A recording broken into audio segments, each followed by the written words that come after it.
Alright, in this video going to try to make an open discussion on a few sci-fi movies I've seen. The first one, Genesis 2, and the second, Planet Earth. Decided to make it an open discussion, so you can put in comments, you can put in a video reply. I decided to review those two movies because I found some of the themes in those movies interesting, right? Some of the messages, they're quite interesting, right? Compared to some of the other movies I've saw recently. These two oldies, they were released in the early 70s. These two oldies were, I consider, some of the best movies. There's a Apocalypto by Mel Gibson, which I haven't seen yet, but saved some of my favorite clips in my favorite section. I've yet to see that one. It looks good from the clips I've seen. But okay, let's get on with the review. Well, Genesis 2, right? It happened in a post-apocalyptic world after nuclear war. And the main plot of the movie, it seems, is that there's two camps.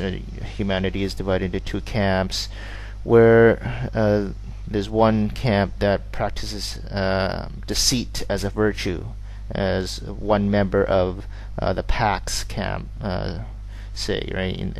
The Tyranian mutants practice deceit as a virtue.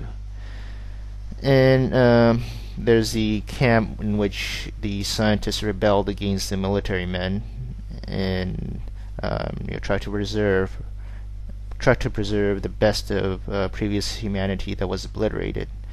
It valued truth, right? It valued truth, honesty, friendship, empathy with others, everything that we identify as being humane, right?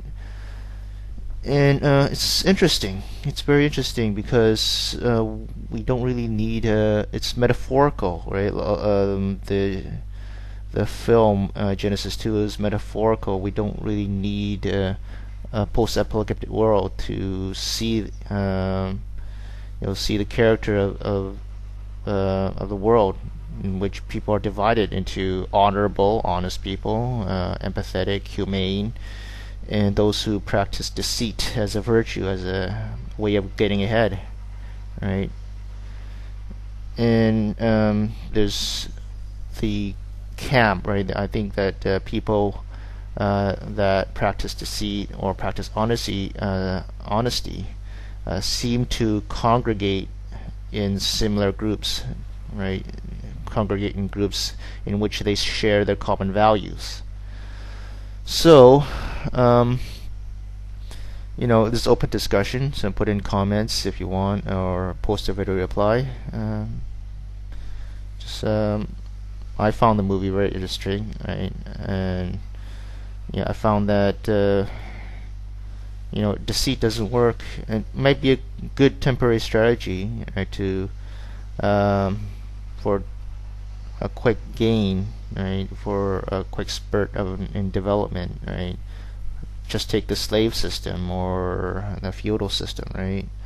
You have the upper class, the upper aristocracy, which basically sit around all day, and it wasn't very much different from the Turanians, right? They sit around all day and they look pretty, right? They dressed up in comfortable clothes and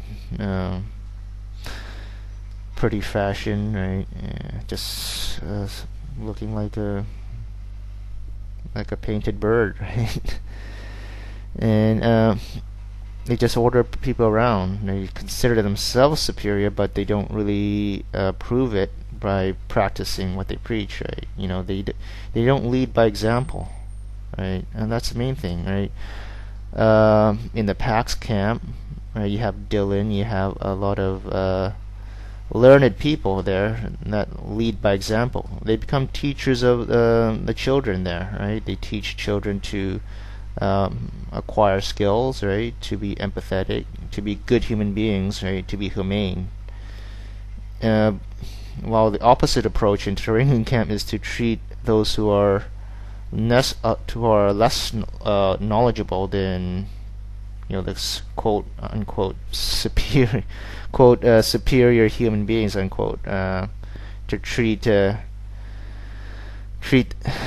those inferior to you, right? I wouldn't say that because that's just a loaded word, right? Like, what's inferior, right? Inferior just means somebody that has less knowledge than you, is less developed than you, right? Is a child inferior to an adult, right? So the opposite approach in the training camp is to treat those who are less developed than you as just pets, right? Continuous, perpetual pets to serve you, and then to continuously lie to them, right? Deceit, right? That's a thing. Deceit as a virtue, and continuously lie to them so that they continually become your servant, right? Your servant class. A servant class is born, right? I see that a lot reflected in the contemporary world, right? And well, would deceit ever be defeated, right? Okay, that's it for now.